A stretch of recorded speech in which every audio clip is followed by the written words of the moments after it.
तो क्या हाल है मेरे क्लास 10th के चीतों। इस वीडियो में हम करने वाले हैं क्लास 10th मैथ्स चैप्टर है क्वाड्रेटिक इक्वेशंस। एक्सरसाइज होने वाली है 4.1 और क्वेश्चन नंबर है 2। इससे पहले वाली वीडियो में हमने already question number 1 as well as question number 2 के फर्स्ट एंड सेकंड पार्ट को ख़त्म कर लिया था ऑलरेडी। ठीक है, अब इस वीडियो में हम करेंगे पार्ट 3 एंड पार्ट 4, रोहन वाला क्वेश्चन और एक ये ट्रेन वाला क्वेश्चन। तो स्टार्ट करें क्या? चलिए शुरू करते हैं। तो भाई देखो, बात ऐसी है, पार्ट 3 जब भी एज वाले क्वेश्चन आएंगे या फिर यूं कह लो कि जितने भी वर्ड प्रॉब्लम्स वाले क्वेश्चन है ना, वर्ड प्रॉब्लम्स वाले क्वेश्चन, ठीक है, चाहे वो लीनियर इक्वेशंस इन 2 वेरिएबल्स के हों, चाहे वो क्वाड्रेटिक इक्वेशंस के हों, ठीक है, चाहे वो एप्लीकेशंस ऑफ ट्रिग्नोमेट्री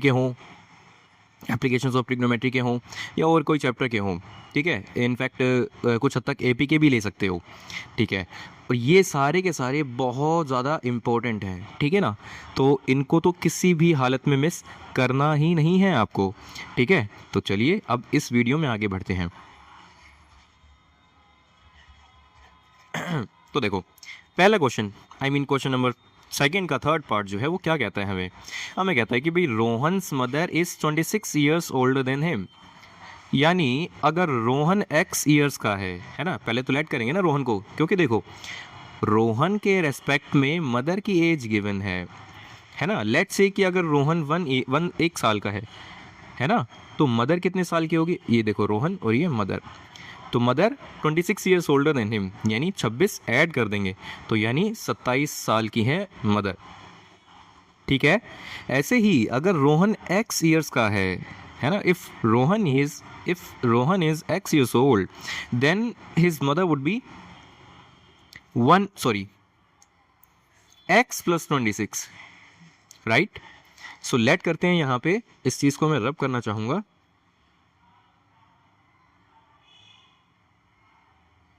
चलिए, let Rohan's present age be x years, ठीक है। अब रोहन की एज को हम x ईयर्स मान लें तो मदर्स की प्रेजेंट एज कितनी हो जाएगी? मदर्स प्रेजेंट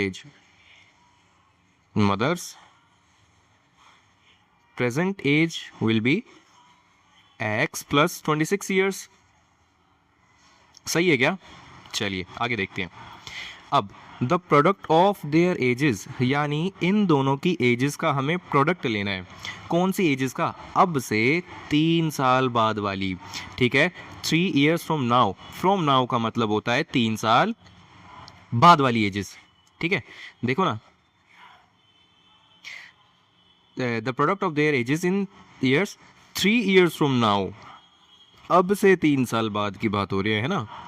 चलिए, अब 3 साल बाद की एजेस कैसे निकालेंगे? हम कुछ नहीं करना, बस हमें एज में 3 ऐड कर देना है प्रेजेंट एज में, ठीक है ना। So their ages after 3 years। So Rohan की क्या एज होने वाली है? Rohan's age will be x plus 3 years। सही है क्या? ठीक है। मदर्स एज ऐसी देखेंगे तो ये हो जाएगी x प्लस 26, ये तो मदर की प्रेजेंट एज हो गई। अब इसमें 3 और ऐड करेंगे। अरे भाई, 3 साल बाद का मतलब है रोहन की एज में भी 3 ऐड होगा और मदर की एज में भी 3 ऐड होगा। क्यों होगा? क्योंकि दोनों ही तो 3-3 साल बड़े हो जाएंगे ना, ठीक है। चलिए आगे देखते हैं। अब कहता है कि भाई दोनों की एज का अगर मल्टीप्लिकेशन कर दें, प्रोडक्ट कर दें, है ना, तो क्या मिलेगा हमें? 360 मिलेगा, ठीक है, कोई दिक्कत नहीं है। अकॉर्डिंग टू क्वेश्चन क्या सिचुएशन बनी?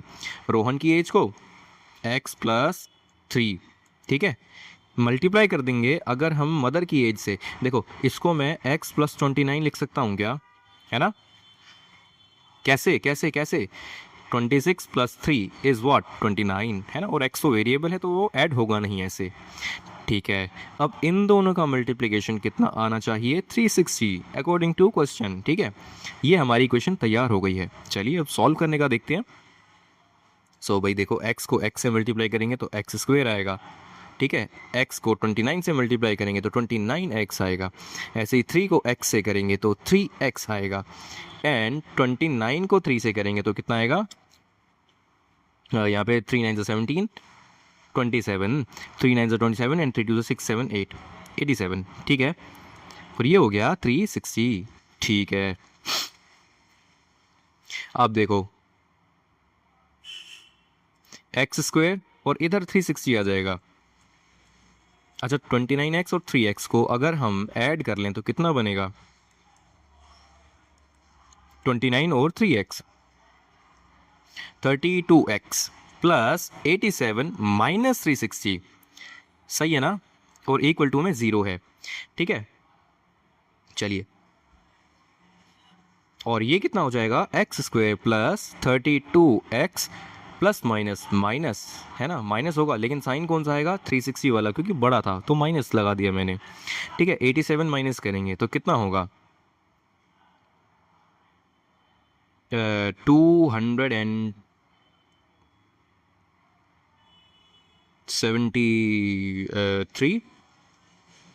73 नहीं 77 होना चाहिए, 73 है ना, 3 और ये 5 बचेगा, 27 है ना, 273 इक्वल टू 0। ठीक है, ठीक है, अब हम क्या करेंगे, इसको मिडिल टर्म स्प्लिटिंग से भी सॉल्व किया जा सकता है। ठीक है ना, तो मिडिल टर्म स्प्लिटिंग भी कर सकते हैं, कुछ भी कर सकते हैं। ठीक है, ये आप मेरे को होमवर्क में करके दिखाएंगे। हालांकि क्वेश्चन में बोला नहीं है, बस इक्वेशन बना के छोड़ दिए वैसे तो। ठीक है, लेकिन यहाँ पे इस पार्ट में देखो बोला भी हुआ है, we would like to find Rohan's present age, तो निकाल भी सकते हैं, नहीं भी निकाल सकते हैं, लेकिन मैंने आपको तो मिडिल टर्म स्प्लिटिंग करना बता रखा है, तो आप इसको सॉल्व करके रखेंगे और मुझे कमेंट में आंसर बताएंगे। ठीक है, ये आपका होमवर्क है, और अगर नहीं आता तो बिल्कुल आप कमेंट करके हमें बता सकते हैं। ठीक है, चलो नेक्स्ट क्वेश्चन पे बढ़ते हैं। नेक्स्ट क्वेश्चन, ये भी देखो बहुत इंपॉर्टेंट टाइप है ये वाली भी।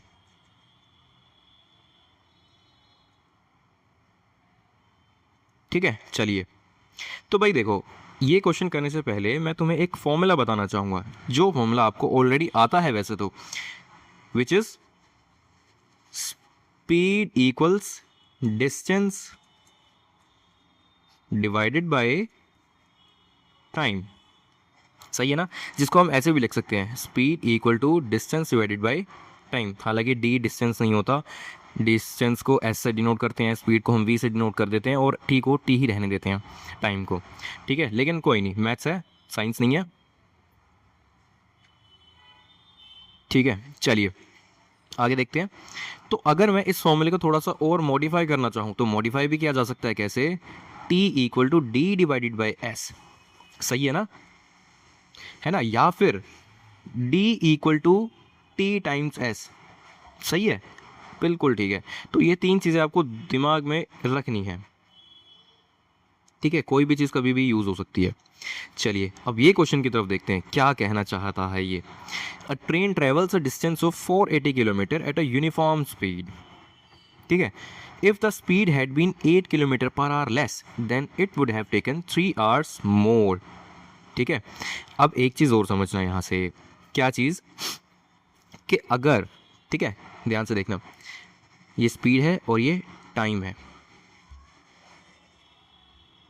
अगर स्पीड ज़्यादा होगी तो किसी डिस्टेंस को, किसी एक पर्टिकुलर डिस्टेंस को कवर करने के लिए जो समय है वो कम लगेगा, है ना।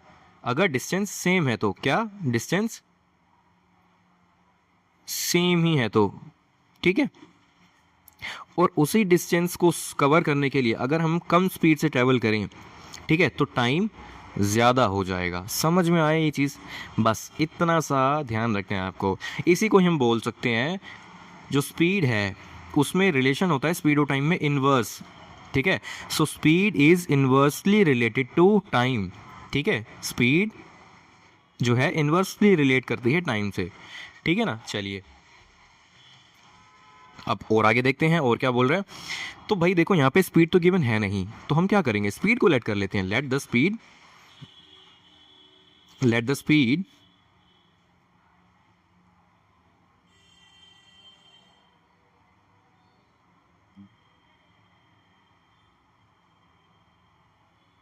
ठीक है, let the speed of the train be x kilometre per hour. सही है ना? ठीक है, मैंने क्या किया, ट्रेन की स्पीड को x kilometre per hour let कर लिया। ठीक है, so time taken by the train to cover 480 kilometre would be, कितना हो जाएगा बताओ ज़रा, सोच के बताना। देखो टाइम क्या होता है, डी डिवाइडेड बाय एस होता है ना। सो टाइम, अच्छा इसको मैं T1 लिख देता हूँ। ऐसा क्यों लिखा मैं बताता हूँ आपको, ठीक है ना। पहले देखो डिस्टेंस सेम ही है 480 किलोमीटर, स्पीड कितनी थी x, ठीक है, तो टाइम इतना हो जाएगा। सही है ना? ठीक है, समझ में आया ना? चलिए आगे देखते हैं।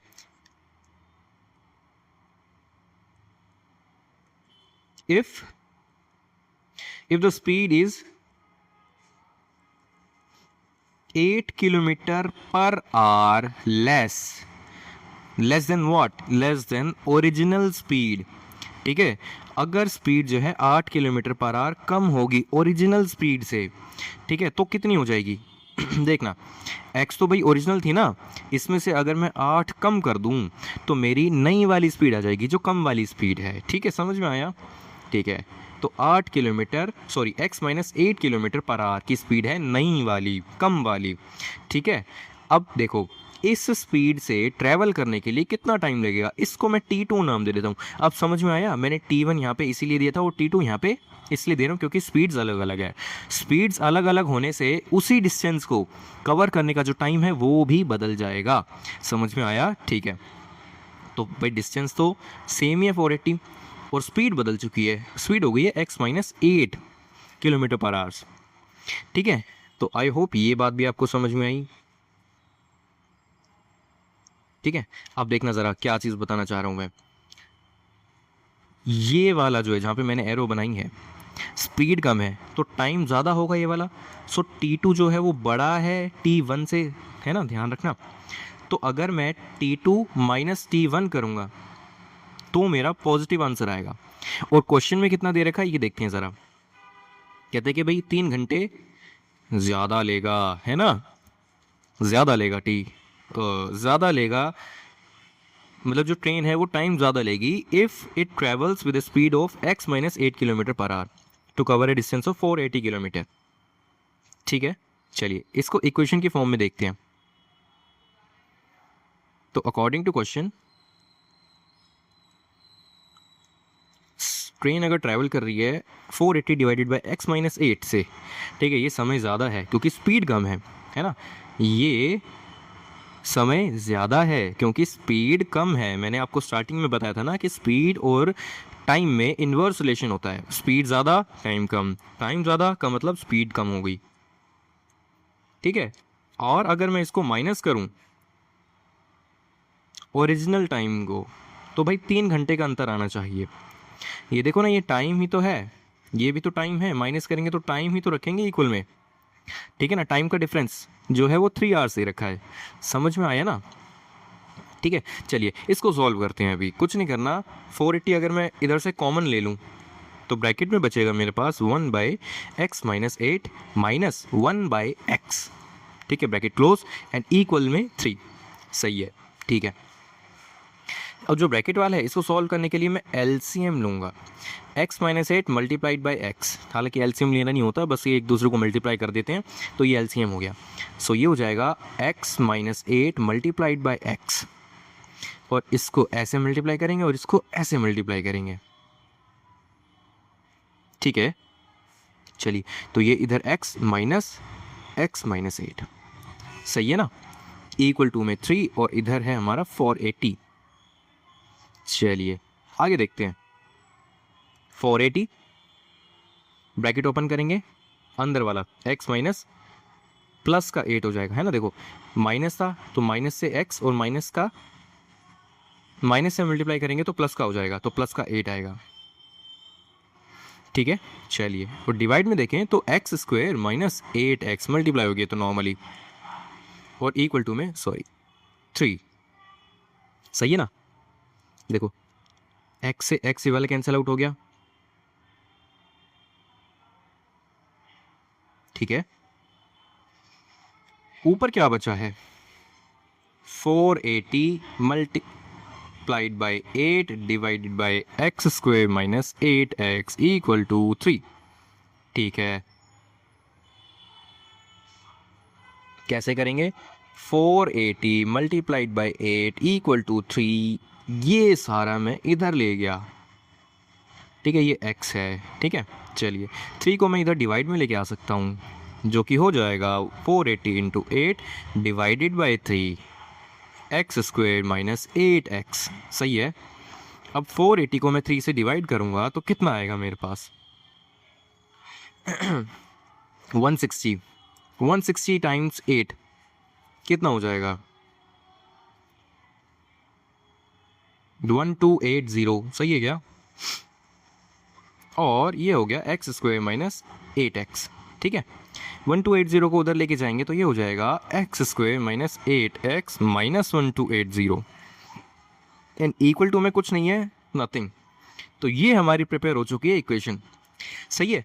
क्या आपको इक्वेशन बनाना आया, क्या आपको इक्वेशंस बनाना आया। और इस वीडियो में आपको इक्वेशंस ही बनानी थी, सॉरी इस क्वेश्चन में आपको इक्वेशंस बनानी थी, ठीक है ना, कोई दिक्कत नहीं है। ये देखो इक्वेशन बनाने के बोला था, इक्वेशंस बनाने के लिए बोला था, हमने इक्वेशंस बना लिए, ठीक है। आपको किसी भी प्रकार का डाउट हो इक्वेशंस बनाने में तो आप हमें कमेंट करके बता सकते हैं। बाकी तो हम बाद वाली वीडियोस में देख ही लेंगे कि इनको सॉल्व कैसे करना है, ठीक है। चलिए तो ये थी आज की वीडियो, आई होप कि आपको वीडियो पसंद आई होगी चीता हूँ। तो मिलेंगे आपसे अगले वीडियो में, और जो होमवर्क दिया वो कर लेना। तब तक के लिए बाय।